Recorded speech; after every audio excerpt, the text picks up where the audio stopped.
Jamari back again with a drop. I know I'm late with this. Your boy was at DreamCon, okay?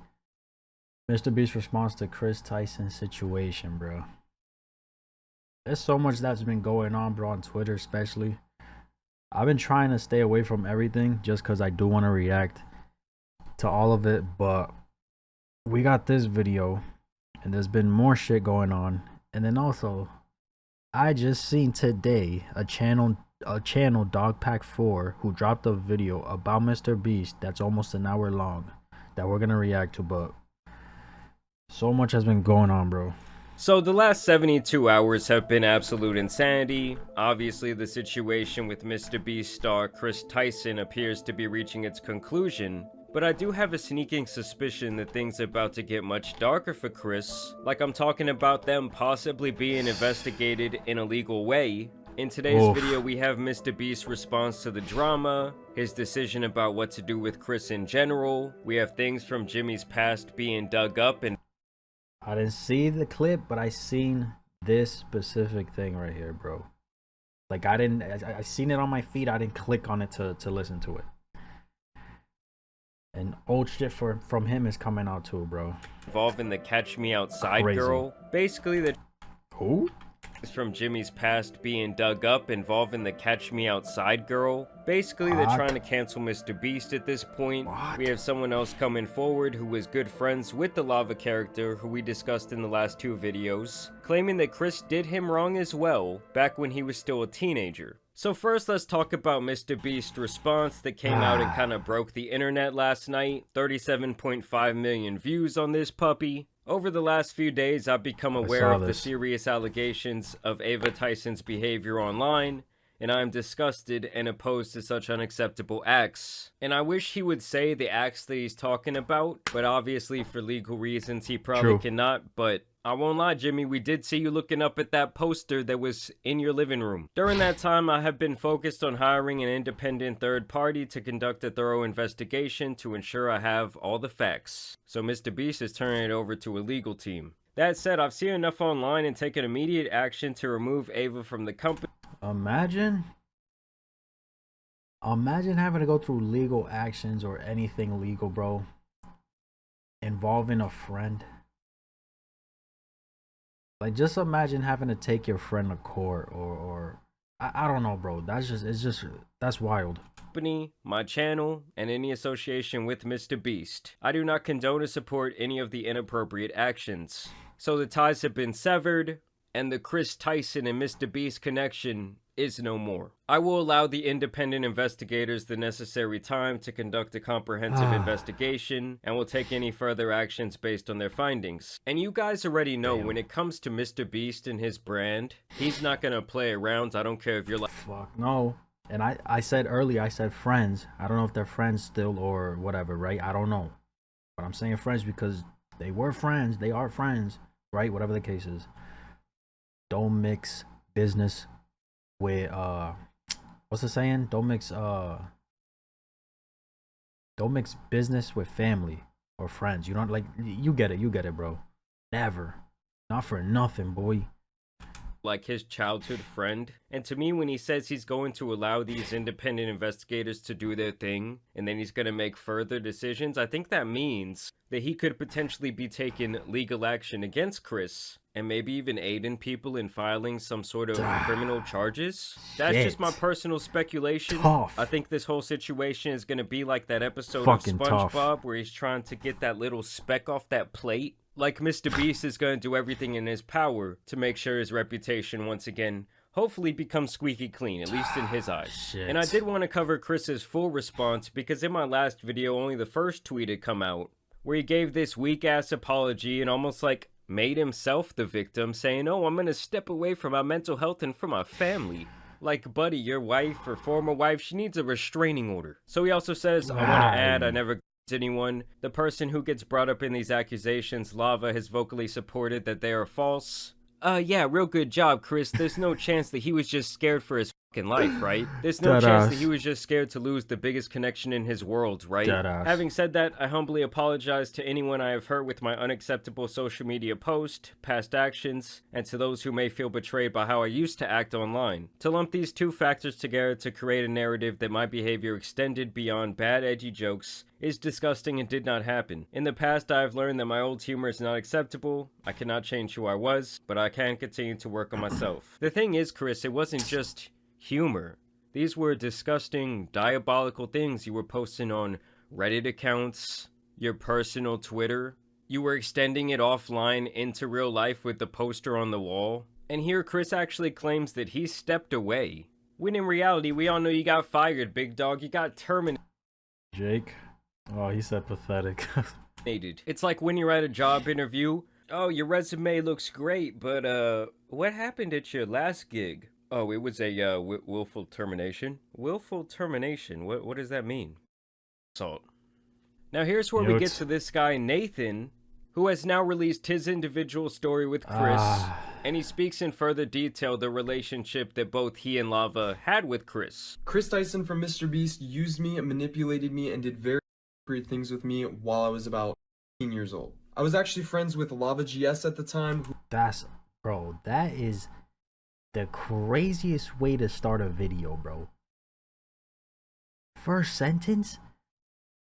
Oh, he's standing on business, boy. He's standing on business. Who is the main victim of Kris that everyone has been talking about these last few days. Who claims he isn't a victim, but we all know he is, and we all know he probably got paid off. Not only that, but he's also under an NDA from when he worked for MrBeast Gaming for 2 years, and he tried to get me to join MrBeast Gaming himself, Lava. He's the one who actually sent me the contract and tried to get me to sign the NDA, at which point I ended our friendship because I knew they were just trying to silence me. So it almost seems to me, just watching this video, that Lava might be possibly trying to help Kris sweep this under the rug, which would not exactly surprise me if they had this close of a relationship for several years. Me and him were both initially involved in running Kris's Discord server, helping him set up his Twitch streams and moderating them.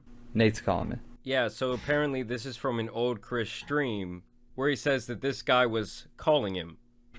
Hey, what's up? You're on stream. You just leaked your address. Please end your stream. This Discord server that we were a part of had about 10 people in it, most of whom were minors. I'm not sure how they got in there, other than me and Lava. He won a giveaway and Kris invited him after that. And Kris invited me after I saw one of his tweets asking for help setting up a Garry's Mod server for the 10 million subscriber MrBeast video.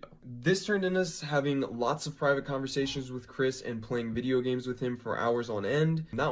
I told you guys just yesterday, the games are the avenue a lot of these sickos use to speak to children. Like, I can't even imagine some kid hitting me up. Hey man, wanna hop on Fortnite? Oh yeah, buddy, do I ever? We dropping Tilted Towers? Like, at the end of the day, bro was a grown man. Why are you trying to be friends with so many kids? Not only did we do a lot of unpaid work for him that he promised he would pay us for, he would also frequently bring up topics that was definitely not appropriate to bring up around 15, 16-year-olds, especially with him being like, I don't know, 20, 21 years old. He would even go as far as linking me several different and hentai videos throughout the time of me talking. Dog, what the fuck are you on, gang? Bro. Dog, how can you feel bad for somebody that, like, you fucking know, bro? You know that you're grown. You know, bruh. You fucking know what you're doing, gang. Dog, I can't, bro. No. These are all tactics that creepy adults use to slowly lure victims in. Like, oh, let me expose you to this stuff. Bro. Obviously, it's just beyond inappropriate. But oh, Kris, was that all an edgy joke too? Like, I love how when people just get outed for their absolutely disgusting behavior, they're like, oh, it was a different time. I was edgy back then. Like, bro, I remember 2018 too. It wasn't that different of a time. Not only that, but he had an NSFW bot in his Discord server before he made it public. A what? Time. Not only that, but he had an NSFW bot in his Discord server before he made it public. So when it was just a private server, his little circle of partners. And he would use this NSFW bot to spam different images. images alongside all these Bro.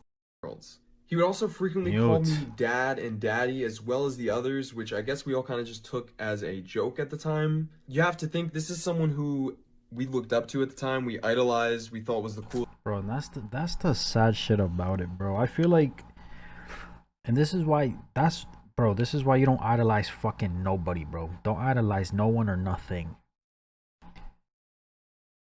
What if they were like, they looked up to him so much where like they just, everything he said or did was just disregarded. Like it wasn't a big deal to them. Like they were kind of like starstruck. In the moment, you feel me, you meet somebody you fuck with heavy, like you're a big supporter of. In that moment, they can call you a bitch to your face. And you'll probably be like, oh, I don't care. I still fuck with you. You feel me? Like, dog, they don't. Coolest person in the world, so they couldn't really do any wrong in our eyes.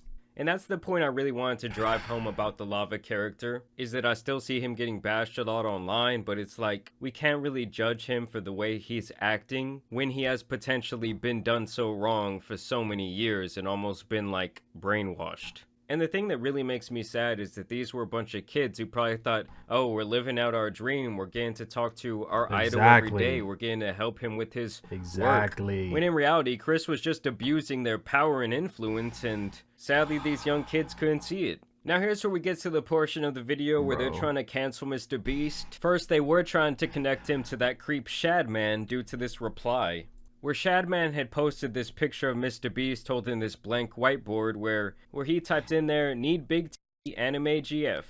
LOL, just random at MrBeast YT meme on Shad. Love it. And MrBeast says, this is all we've ever wanted, we can quit now. And don't get me wrong, it is a little strange that he says this is all we've ever wanted when they had that poster up in their house. But if this is Jimmy's only interaction with anything regarding Shadman online, I mean, obviously, it's definitely not worth a cancellation. Leon Lush, who was a co-owner of that podcast, actually stepped in to try and give more context. Just wanted to chime in regarding this old podcast clip of MrBeast currently trending, because I also happen to be in it, and I was there. So hopefully I can offer some honest perspective beyond a Twitter account farming engagement. Now, for context, this was a long time ago at the beginning of our YouTube journey, when being edgy was a content strategy. Cringe in hindsight, but those were the times. Here's the first part of the clip. I mean, honestly, I am kind of tired of people using that edgy excuse, but it is what it is. Now, it's hard to hear, but after the "you wouldn't put your dick in her" statement, I think it's important to note he says, "I wouldn't do that, she's way too young," after the initial unfunny joke. Also relevant was our general demeanor at the time, as he also said this at another point in the podcast. Don't tell me manifestation isn't real, because here we are, almost a decade later. But I think we also have to say that comments like that, like, I don't know, I just don't really find any humor in them. Like, I'm sure this dude right here Just might weird, have a daughter or a son, and if somebody talked that way about them when they were 14 years old, well, he'd probably want to take a bat to their head. There wouldn't be no, oh, it was edgy back then. There wouldn't be none of that if it was his kids, you feel me? If he has or had any. But I digress. The other clip going arounds of Jimmy is something that I'd seen many times over the— This is what I saw. This right here is what I saw. I didn't click on it. I don't know what he said. I don't know. Years, where basically he just uses a slur against gay people during one of his infamous live streams. QQ, shut the f up, you stupid. If the video was lived, how would I call you a stupid? Exactly, it's not lived, dumbass. So yeah, I guess I just don't think that either of those clips really warrant a cancellation. After all of this, am I kind of looking at what the fuck? What is that? MrBeast at least a little bit sideways? I mean, I won't lie to you guys. Yes. I mean, honestly, I do hope that we get a more detailed response from MrBeast sometime in the future. Probably when it legally makes a little bit more sense for him to do so. But yeah, this was MrBeast's response. I think that the information that we got from Lava's buddy was probably the most interesting part of this video, because it just makes Kris look even worse. It's like there wasn't just one Lava, there was apparently 10. So yeah, we're gonna see where this leads. Of course, I will continue to keep y'all updated, but as always, I do want to thank you guys for watching today's video, dropping a like. Dog, what a fucking mess. Here's the video right here, if you guys can see. I work for MrBeast, he's a fraud. I hope JAMARI watches this and makes a video about it and talks about it.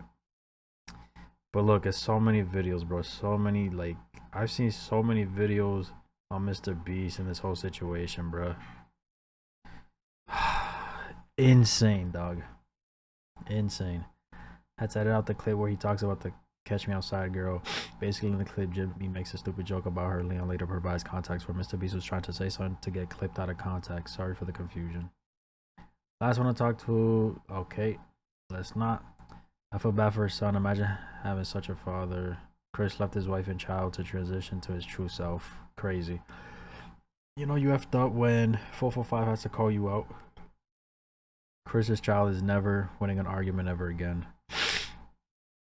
Sonny V2 rubbing his hands like Birdman. Yo, his Sonny V2 probably laughing right now at everything that's going on, dog. Oh my days, bro. Crazy work, dog. Crazy work, bro. Listen, man, I know I'm late. Like I said, your boy was in Texas. All right, we back on the grind, slowly but surely. We catching up. But let me know what you guys think about all of this, man. Craziness, okay? Craziness.